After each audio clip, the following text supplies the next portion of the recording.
The night sky over Ravelis Prime bled crimson, not from the twin suns dipping below the horizon, but from the burning cities beneath the shadow of the Imperial fleet. From orbit, the warships blotted out the stars, their armored hulls gleaming, like the scales of some ancient predator. Every few seconds, another beam of green plasma lanced down, vaporizing whole city blocks. The towers of the capital shattered like glass, their broken frames groaning before collapsing into firestorms. On the ground, chaos reigned. Civilians surged through the streets, their faces lit in flickers by the explosions overhead. Sirens wailed, drowning beneath the thunder of gunfire. An old woman clutched a bloodied satchel, staggering past a toppled statue of Ravelis's founding chancellor. A child's toy, a bright yellow sphere, rolled through the dust and into the gutter, forgotten as its owner was pulled screaming into the back of an Imperial transport. Through this hell, Captain Elias Varric moved like a shadow. Didn't run, he didn't shout. He didn't waste a single breath. He kept to the side alleys, gloved hands brushing the cold ferrocrete walls, eyes scanning every rooftop for the glint of a sniper scope.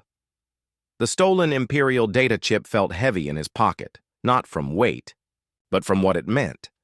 The entire purpose of his mission had been to get that chip onto one of the evacuation shuttles. But Elias wasn't boarding any shuttle tonight. He slipped down a half-collapsed stairwell, the air thick with the metallic taste of blood and ozone. From somewhere deep in the tunnels below, muffled detonations rattled the walls, followed by the distant screams of Imperial soldiers. Resistance fighters were still trying to hold the lower districts, brave and doomed. His earpiece crackled. "Varric, report! Your evac window's closing!" It was Major Wren from the Joint Defense Council, one of the few still alive. "Window's gone," Elias replied, voice low. "You have the intel. You get to the shuttle. That's an order." Elias stopped in the darkness, leaning against the wall. He could hear boots pounding above him. "No," he said finally. "If I leave, they win. If I stay, they bleed." The line went dead. Elias reached the maintenance tunnels beneath the city. Down here, the air was damp, the light dim, and the walls alive with the hum of old machinery. He moved quickly, pulling a small device from his belt, a pulse scanner. The Imperial patrols above glowed faintly as moving dots on the display. None of them knew these tunnels existed. He took a different route than the evacuation corridors. The others led to safety. His led to an unguarded munitions cache, one the Empire had stocked for the occupation force.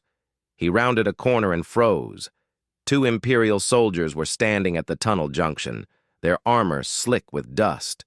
They were laughing until Elias stepped out of the shadows. The first went down with a silenced round through the visor. The second tried to bring up his rifle, but Elias was already on him, knife flashing. The body hit the ground without a sound. No time for hesitation. He dragged them into an alcove, stripped their grenades, and kept moving. The cache was ahead, a sealed steel door marked in blocky Imperial glyphs. Elias keyed in a bypass code. He'd memorized from the stolen chip. The lock hissed open. Inside was enough firepower to level half the district. He set the timers one after another, working in silence, only pausing to listen for approaching boots. When the last charge was armed, he slipped back into the tunnels, taking a route that would bring him up into the outer districts.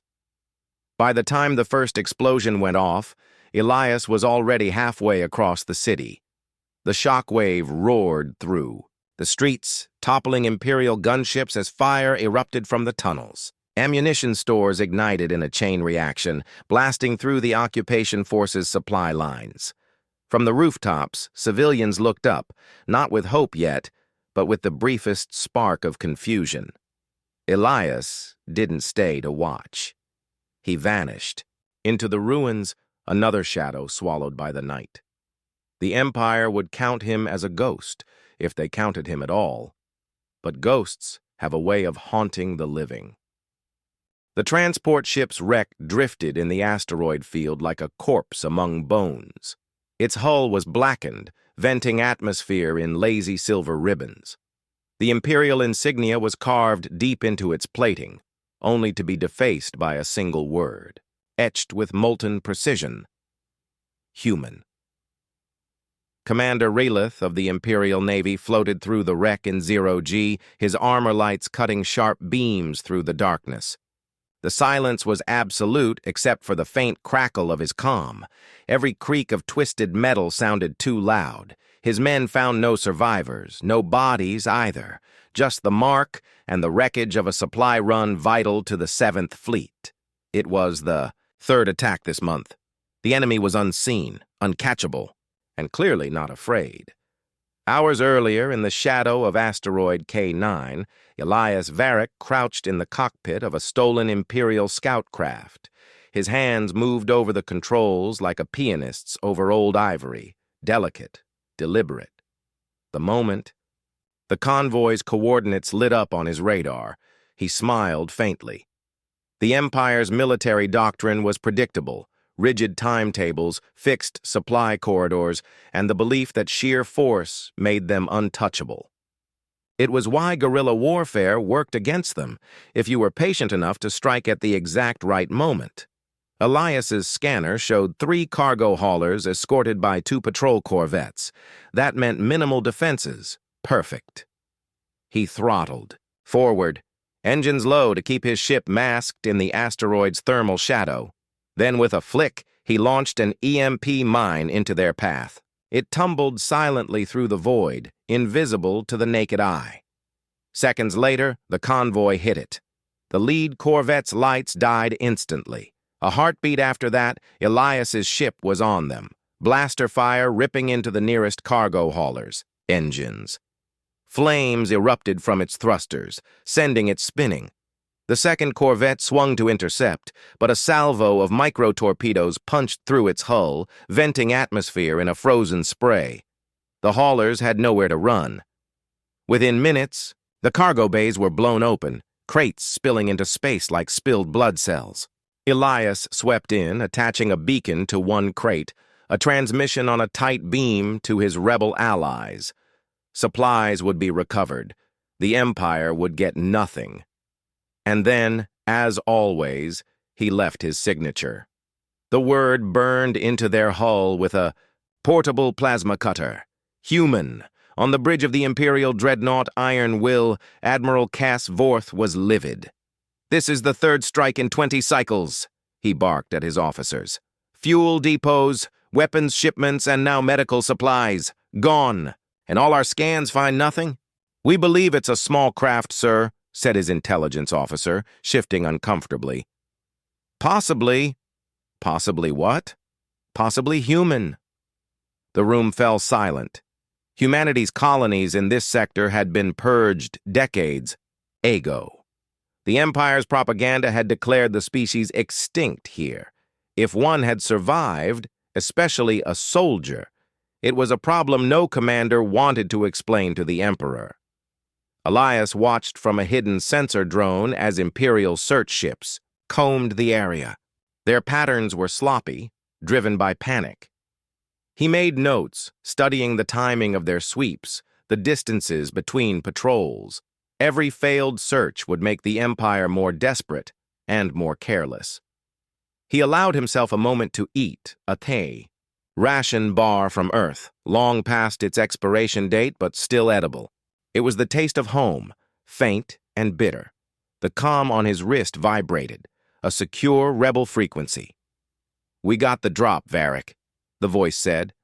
"Supplies are in safe hands. You hit them again?" Elias smirked.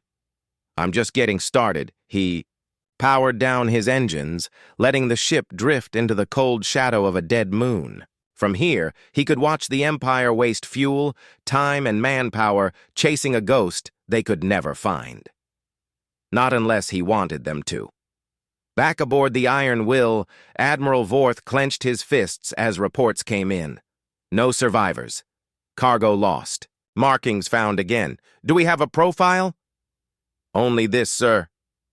A hollow image shimmered into view, the carved word human glowing in the dark. Vorth stared at it for a long time. Then with quiet venom he said, "Find him. And when you do, I want his ashes scattered to every system that hears this name." Elias leaned back in the pilot's chair, eyes on the drifting stars. He didn't care if they hunted him. In fact, he counted on it. The more resources they threw at him, the more their grip would loosen elsewhere. And when they finally realized what was happening, it would be too late. He checked his weapons, scanned for the next target, and engaged the engines. His war was far from over.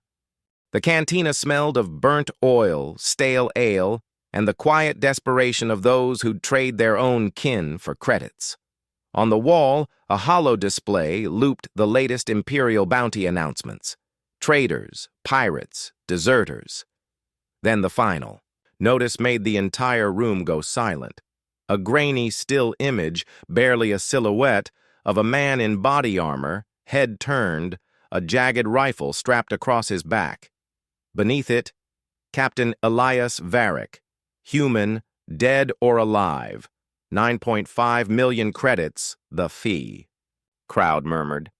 That was a fortune big enough to buy a small moon, but only one figure in the corner didn't react with shock. Sorn Vale, Vakari, a bounty hunter whose name was whispered the way soldiers spoke of minefields, with respect and fear. His eyes, black and lidless, never blinked as he replayed the image. He wasn't in it for the money. He was in it for the hunt. 3 days later, in the black emptiness between star systems, Elias received a transmission. It was faint, choppy, full of static. "Mayday. Convoy hit. Requesting assistance." The voice sounded desperate. Too desperate. Elias frowned. He knew Imperial code protocols well enough to recognize when one was too perfect. It was bait. But bait could be used both ways. He throttled down, drifting toward the source. A derelict mining station, its metal hull pitted with age and meteor. Strikes floated in silence against the stars. Its docking bay door was open, faint light spilling out like a crooked smile. Elias's ship slid inside. Magnetic clamps seized the landing struts with a heavy clang. The airlock cycled open, and the station's stale, recycled air greeted him like a graveyard's breath. He moved forward, rifle ready, helmet visor scanning heat signatures. Nothing. Up in the rafters, high above the landing bay floor, Sorn Vale, crouched perfectly still. The Vakari's triple-lensed mask magnified every detail. Elias's movements were measured, careful, but not careful enough. Sorn dropped. The sound was almost lost beneath the groan of metal. Elias spun instantly, rifle, up, just in time to catch the flash of Sorn's blade. The first strike sliced a shallow groove into his shoulder armor. The second was blocked with the rifle stock. Then the gravity cut out. The sudden lurch sent them both drifting upward as the station's spinning emergency lights bathed them in alternating shadows and crimson. Tools, crates, and bits of metal. Debris floated between them, turning the room into a deadly minefield. Sorn lunged through the air, his twin blades catching the light, but Elias shoved himself off a wall, spinning past. In zero-G, momentum was everything. He fired short bursts from his thrusters, kicking debris into Sorn's path, wrenches, shattered panels, even a whole crate that slammed into the Vakari's side. They collided mid-air. The impact sent Elias's rifle tumbling away, spinning into darkness. Sorn wrapped one clawed hand around Elias's throat. "You're just a man," the bounty hunter hissed through his mask. "You can't fight forever." Elias slammed a grenade into Sorn's chest plate. "Not forever," he growled. "Just long enough." He hit the trigger. A concussive burst threw them apart. Sorn's armor took the brunt, but the force sent him spinning into a jagged beam. His mask cracked, black blood flecking the air. By the time he righted himself, Elias was gone, vanished into the station's maintenance tunnels. Hours later, Sorn limped back into his ship. The human had escaped, but not without leaving something behind. A message scorched into the wall of the docking bay. "Hunt me again, and I'll finish it." Sornvale stared at the words for a long time before tearing the wall panel off in rage. He had underestimated the prey. That wouldn't happen again. A sector away, Elias sat in the cockpit of his stolen scout craft, patching the armor on his shoulder. He knew the bounty would spread now. Every mercenary, pirate, and washed-up soldier in the galaxy would be gunning for him. Good. The more they came, the more Imperial ships and resources would be tied up chasing him, and the more the rest of the galaxy would start whispering the same dangerous word: human. The prison moon of Havran 6 had no sunrise. It floated in the shadow of a dead gas giant, wrapped in eternal darkness, lit only by the cold glare of floodlights and the red glow of security drones. Inside the labor camp, thousands of prisoners worked under the crack of shock batons, their chains clinking like metal rain. The air stank of sweat, rust, and the hopelessness of people who had stopped counting days. But in the far corner of Barracks 17, a prisoner carved a single word into the wall with a smuggled scrap of metal: human. The others saw it. They didn't speak, but they remembered. 2 days later, Elias Varick crouched in the belly of a gutted cargo skiff as it drifted toward the moon's docking bay. The Empire had disguised Havran 6 as an ore processing station to the outside world, but Elias had found its true schematics in the Imperial data chip he carried. The skiff's exterior was scorched, its transponder broadcasting as a damaged supply vessel. Elias stayed motionless until the docking clamps latched. The moment the airlock cycled open, he moved. 2 guards stepped inside. 2 guards hit the floor, one with a silenced shot, the other with a blade under the chin before he could draw breath. Elias dragged their bodies inside, swapped his armor for theirs, and walked out into the corridors of the prison. The deeper he went, the louder the sounds of the camp became, the whip-crack of batons, the groan of machinery, the dull clank of chain links. Elias passed row after row of cells, scanning faces: Vakari, Dravik, Talvarin, species who should have hated each other, now united in the same misery. Near the central yard, he spotted the transport convoy, 3 armored shuttles, each loaded, with prisoners bound for Imperial military construction projects. That convoy was his target. He moved like a shadow through the guards, planting small magnetic charges along the shuttle bay's blast doors. One by one, the lights above flickered, then died as his EMP device kicked in. The prisoners froze. Guards shouted in confusion, fumbling for comms that no longer worked. Then the blast doors blew inward in a roar of fire and smoke. Elias was already moving, rifle up, dropping the first guard before the man could clear his holster. The second went down in a spray of sparks from a hit to his shock baton pack. Prisoners surged forward, some tackling guards bare-handed, others grabbing weapons from the fallen. "Move!" Elias shouted, his voice cutting through the chaos. "Get to the transports!" They hesitated. No one gave orders here except Imperial officers. But something in his tone cut through their disbelief, and they moved. A Dravik with one arm looked back as he climbed aboard. "Why?" he rasped. Elias slapped a fresh mag into his rifle.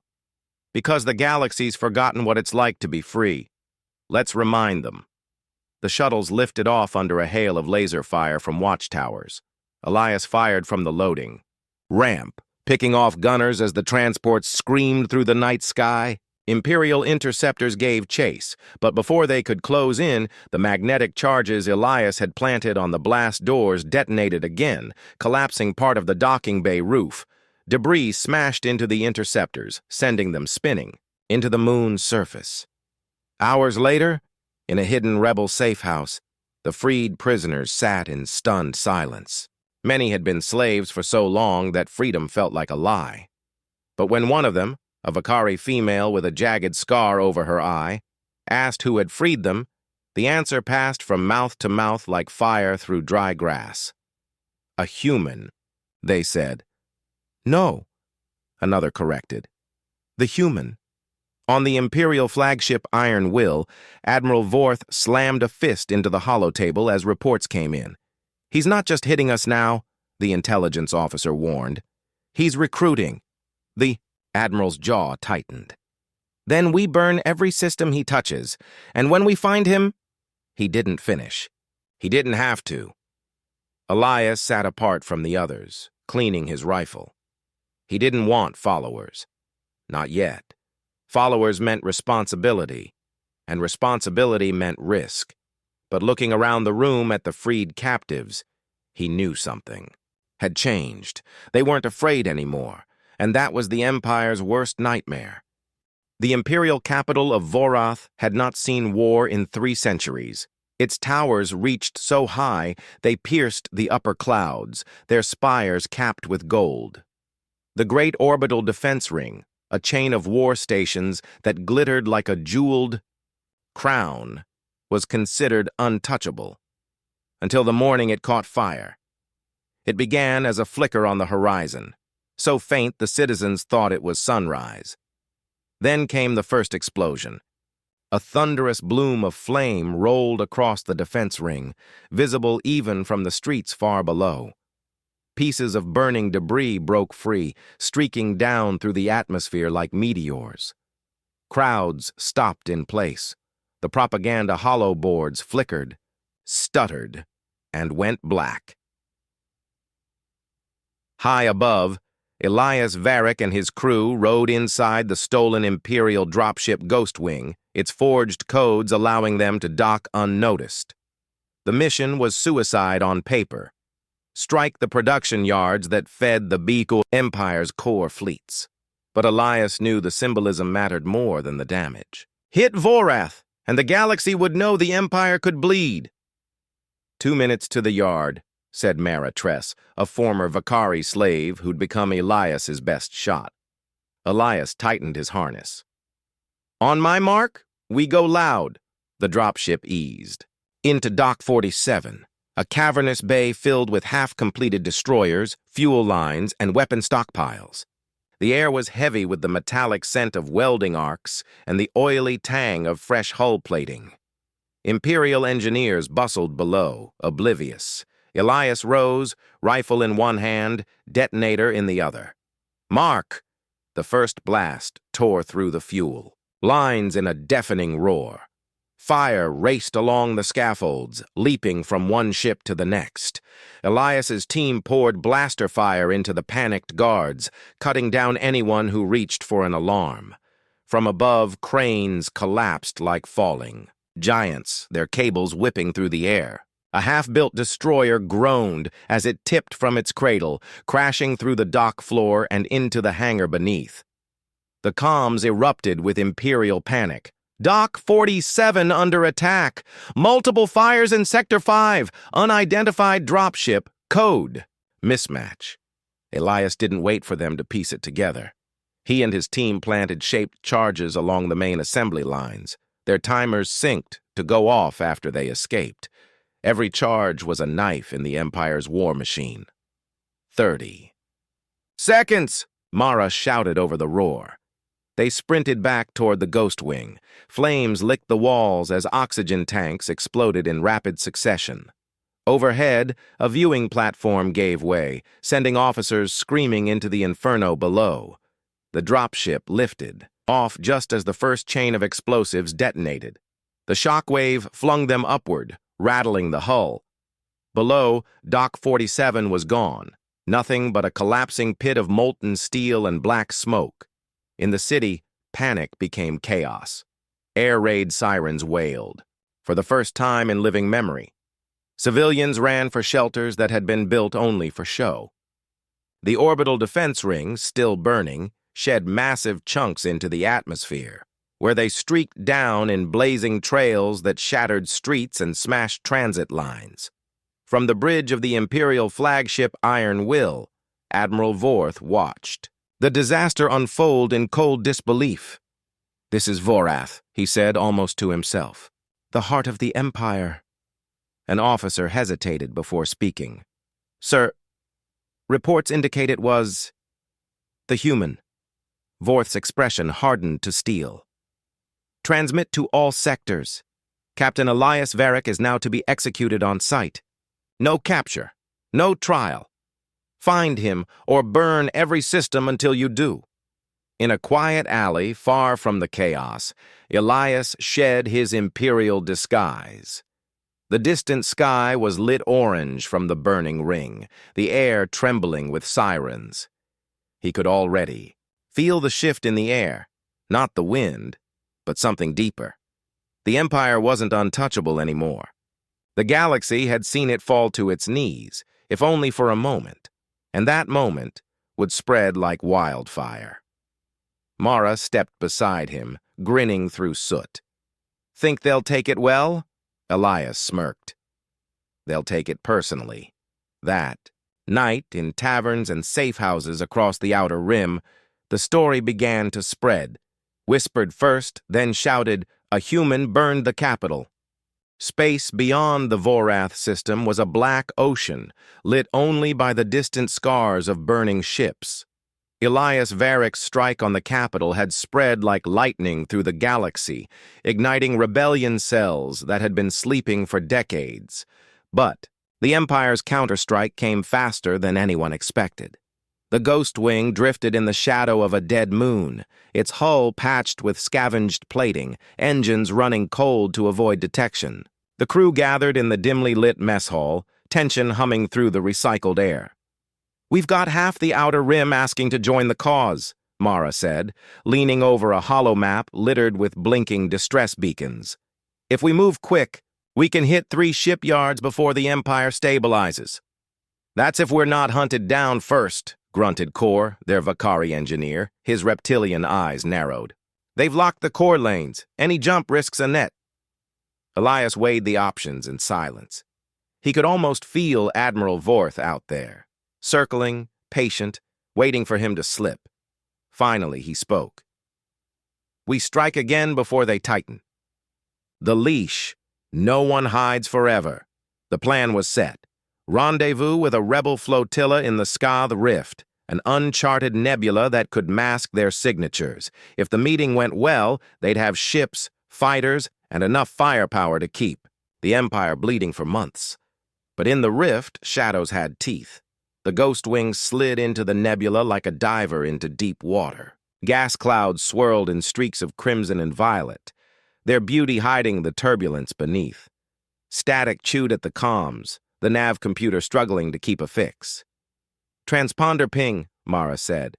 They're here. A cluster of shapes emerged from the fog, 3 frigates, running lights dimmed, hulls bearing the mismatched scars of pirate craft turned freedom fighters. Elias keyed the comm. This is Varric.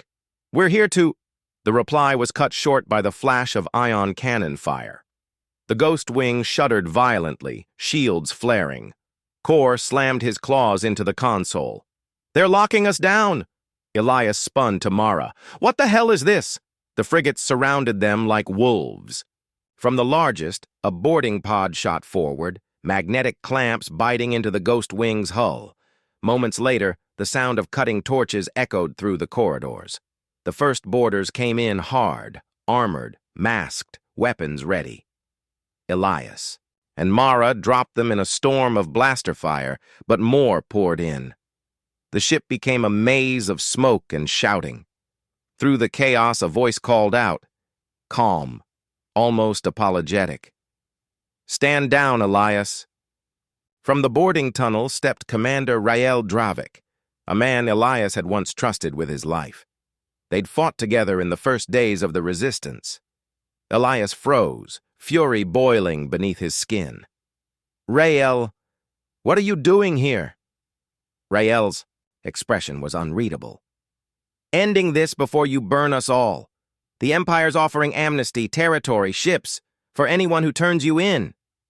Mara's voice was sharp. You sold us out? Rael didn't flinch. You've made yourself a symbol, Elias. Symbols get people killed. The Empire's too big. You can't win. The next moments were a blur. A flashbang lit the corridor. Elias was tackled to the deck, wrists bound in magnetic cuffs. The Ghost Wing's systems went dark as Rail's crew took control. Dragged toward the boarding pod, Elias caught a glimpse of Mara fighting like a cornered beast, until the stun bolt dropped her. Hours later, Elias came to in the brig of Rail's flagship. The cell was bare steel, cold enough to bite the skin. Through the bars, he could see Vorath's insignia stenciled on crates, Imperial supply crates. Rail appeared, leaning against the frame. "The Empire will make an example of you. They think killing you will kill the rebellion." Elias met his gaze, voice low but burning. "Then they don't understand humans." Rail said nothing. He turned and walked away, leaving the cell in shadow. Somewhere beyond the walls, the engines changed pitch. The ship was moving, taking Elias deeper into enemy space. He didn't know if Mara or the others had survived the boarding, but he knew one thing: if he got out, Rail wouldn't. The Vorath Dominion was a fortress in the stars, an orbital citadel hanging above the crimson clouds of Cytheron Prime. Its hull gleamed black as obsidian, bristling with weapons that could crack a battleship in half. It was also the stage for Elias Varick's execution. From his cell, Elias could hear the preparations, boots pounding the deck, the hum of broadcast equipment, the crackle of officers barking orders. The Empire wanted this moment in every living room, on every data pad, from the core worlds to the frontier. They didn't just want him dead, they wanted the galaxy to watch him break. 2 guards in polished armor came for him, their grips iron, on his arms. They dragged him through corridors lined with banners, the Vorath crest like a black sun swallowing a star. At the end of the hall, a massive blast door parted to reveal the arena of order. A circular chamber opened to the void above, sealed only by a shimmering force field. Rows of tiered seats stretched to the walls, filled with officers, politicians, and media drones. The air buzzed with anticipation, and there, at the center, stood Admiral Vorth himself, towering, armored, the man whose fleets had burned 100 worlds into submission. Vorth's voice carried across the arena. Today, the rebellion dies. With its false champion. Watch closely, for this is the fate of those who defy the Vorath Empire. The crowd roared. Cameras zoomed in. Elias forced himself to stand straight, to meet Vorth's eyes. "You think killing me will scare them?" he said, voice loud enough for the mics to catch. "It won't. It'll remind them you can be hurt." The Admiral smiled like a predator. "You overestimate your kind." They strapped Elias to a steel frame. Hands and feet bound, a plasma guillotine humming inches from his throat. The executioner, a masked Vorath brute, stood ready. The crowd quieted. Somewhere in the stands, a glint of movement caught Elias's eye. At first, he thought it was just a camera drone, but then the shimmer resolved into a familiar figure. Mara, alive. She was in disguise, blending with the tech crew, her hands working furiously over a control pad. Vorth raised his hand to signal the kill. But before it could fall, the arena lights cut out, plunging everything into blackness. For a heartbeat, there was only the hiss of the guillotine's power core. Then the force field above flickered and failed. Cold void rushed in, stealing the air. The crowd panicked, scrambling for breath masks as warning klaxons blared. The guillotine's hum stuttered, died. Elias felt his restraints loosen. Mara was at his side in an instant, eyes sharp, jaw tight. "Can you run?" she whispered. Elias grinned despite the lack of air. "You have to ask?" They bolted across the arena floor as chaos erupted. Imperial guards scrambled to restore order, but explosions rocked the chamber. Charges planted in the walls by hidden rebels in the crowd. The black sky above was suddenly filled with the shapes of ships, ragged, patched, but bristling with weapons. The rebel flotilla had come for him. Mara shoved a breath mask into his hands as they dove through a breach in the wall into the open void. A boarding skiff swooped in, its magnetic clamps locking onto their suits. Arms pulled them inside. The moment they were aboard, the skiff peeled away, weaving through a hailstorm of plasma fire. Out the viewport, Elias saw the Vorath Dominion turning its guns not just on the rebel ships, but on the panicked civilians still trapped inside. Vorth's voice echoed over the comms, fury distilled into sound. "Run, Varric! There is nowhere in this galaxy you can hide." Elias met Mara's eyes, jaw set. "Then we don't hide. We finish this." The skiff vanished into the debris field, engines screaming. Behind them, the Dominion burned against the void, a wound in the Empire's armor. But Elias knew this wasn't the end. Vorth had survived, and when the Admiral came again, it would be with everything he had. The Vorath Dominion was gone, but the Empire wasn't limping. It was enraged, and rage made it dangerous.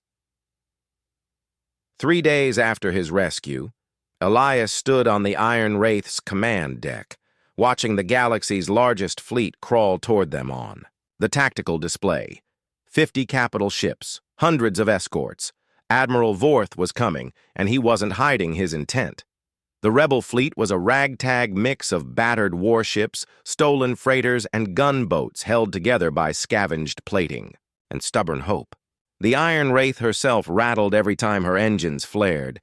They'd chosen their battleground well, the Shattered Belt, a debris field of ancient war hulks orbiting a dying star.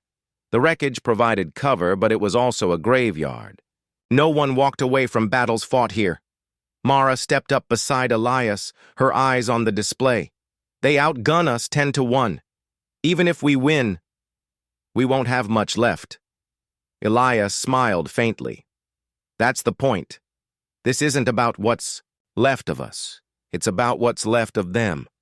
Hours later, the void lit with the first volley. Vorath destroyers punched into the belt in a spear formation, their guns turning wreckage into glowing shards. Elias ordered the flotilla to scatter. The rebels ducked between husks of dead dreadnoughts, their ambushes slicing into enemy flanks. Mines hidden in the debris tore through the first wave. But for every Imperial ship that fell, 2 more surged forward. A tremor rolled through the Iron Wraith as a plasma round grazed her shields. Sparks rained from the ceiling. Mara's voice cut over the chaos. "They're pushing us back to the core of the belt." Elias saw it then, the trap Vorth was laying. Force them into the densest wreckage where maneuvering was suicide, then crush them with massed fire. The only way out was through the Admiral himself. He grabbed the comm. "All wings on me! We're cutting through the center. Vorth is mine!" The Iron Wraith roared forward, thrusters burning white-hot as she punched through a gap between 2 asteroid-sized hulls. The enemy flagship, the Iron Fang, loomed ahead. Like a mountain of steel and rage, Vorth's voice came over open channels, dripping contempt. "You should have run, Varric." "You might have lived another day," Elias replied. "You taught me something, Admiral. Empires don't die in the shadows. They die in front of everyone." The fleets clashed in a maelstrom of fire. The Iron Wraith took hit after hit, her shields flickering, hull plates boiling away. But Elias kept her on course, straight into the Iron Fang's flank. At the last second, grappling beams latched on, boarding tubes fired. Elias and a squad of Marines stormed into the flagship's guts. The corridors shook with distant impacts. As the battle raged outside, Vorath soldiers poured in, but the rebels cut them down in brutal close-quarters fighting. Finally, Elias reached the command deck. The doors hissed open to reveal Vorth, towering, armored, his back to a viewport framing the battle. "You've cost me fleets," Vorth said, turning slowly. "You've cost me worlds, but today, you cost me nothing." He drew a blade of black steel, humming with energy. Elias raised his own, scavenged from a Vorath officer earlier. "We'll see." They clashed, steel ringing in the airless silence of the deck.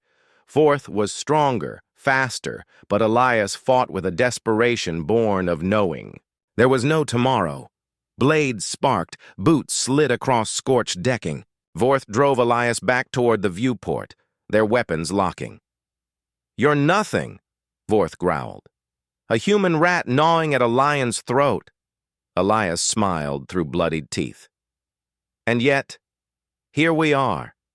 He feinted left, then drove, his blade deep into a seam in Vorth's armor. The Admiral staggered. Elias slammed him into the viewport, cracking it. With a final shove, the viewport shattered. The void howled in. Vorth was sucked into the stars, his roar cut short by vacuum. Emergency shields slammed down, sealing the breach. On the displays around the deck, the Imperial fleet faltered. Without their commander, their formation broke. Rebel ships surged forward, driving them into full retreat. Hours later, the belt was quiet, except for the drifting hulks of what had once been the Vorath's pride. Mara found Elias on the Iron Wraith's battered bridge. "We did it." Elias looked out at the wreckage. "We hurt them, but the fight's not over. It never will be. Not while someone still thinks they can own the stars." Moral, final beat. Empires fall not because their enemies are stronger, but because someone refuses to bow.